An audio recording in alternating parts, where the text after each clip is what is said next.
Hai, Assalamualaikum. Nama saya Nurwani Balkis binti Mazlan, nombor matriks 055828.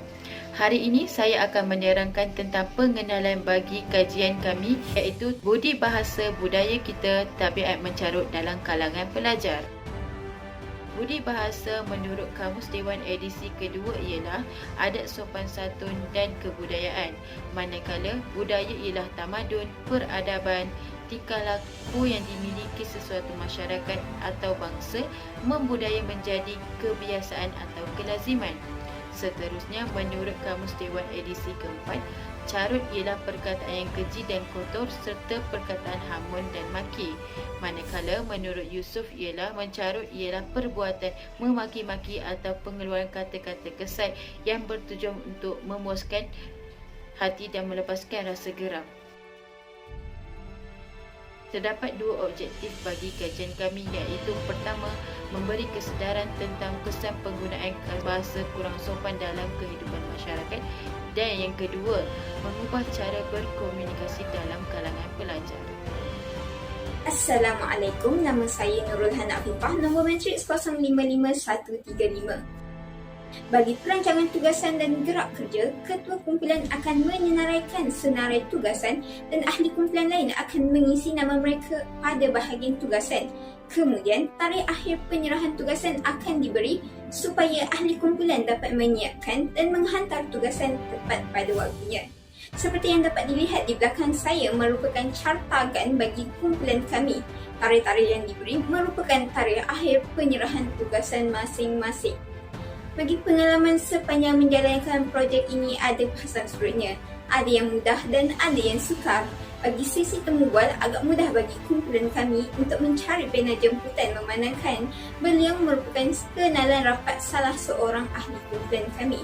Manakala, untuk mendapatkan responden bagi soalan Google Form amat sukar kerana kami menyasarkan para pelajar yang masih bersekolah dan mereka tidak terdedah dengan tinjauan seperti ini. Maka sedikit sukar untuk kami meminta kerjasama dari mereka untuk menjadi responden bagi kumpulan kami. Projek ini dilakukan dengan tajuk yang dipilih, iaitu Budi Bahasa Budaya Kita, Tabiat Mencarut, telah dilakukan secara dalam talian bagi mengelakkan penularan wabak COVID-19. Kaedah yang digunakan untuk mendapatkan data bagi projek ini adalah temu bual secara dalam talian dan soal selidik menggunakan Google Form yang telah disebarkan melalui media sosial.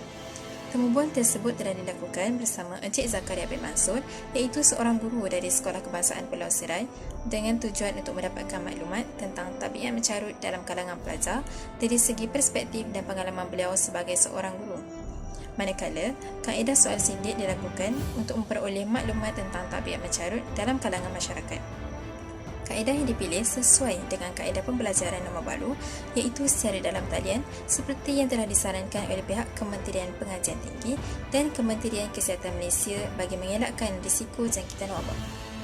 Pelaksanaan projek ini memberi kesedaran kepada masyarakat akan pentingnya peranan mereka untuk menunjukkan contoh yang baik dalam berkomunikasi kepada generasi muda yang bakal menjadi pemimpin pada masa hadapan.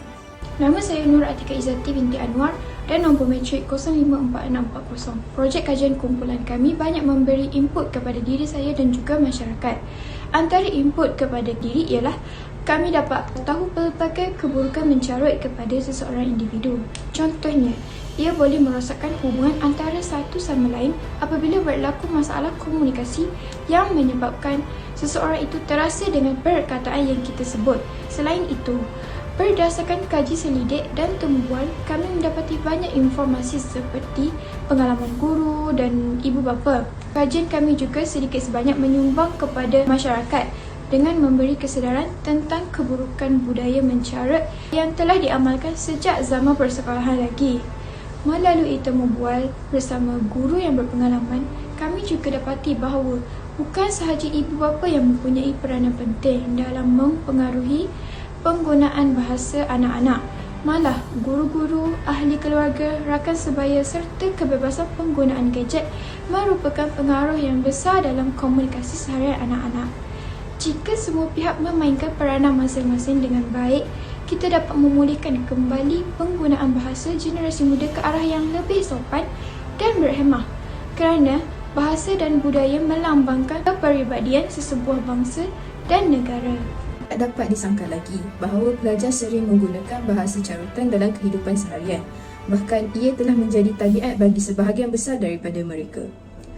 Perincian daripada projek ini menunjukkan bahawa perkembangan pelajar terutama pada peringkat sekolah rendah sangat bergantung kepada interaksi persekitarannya. Melentur buluh biarlah dari rebungnya.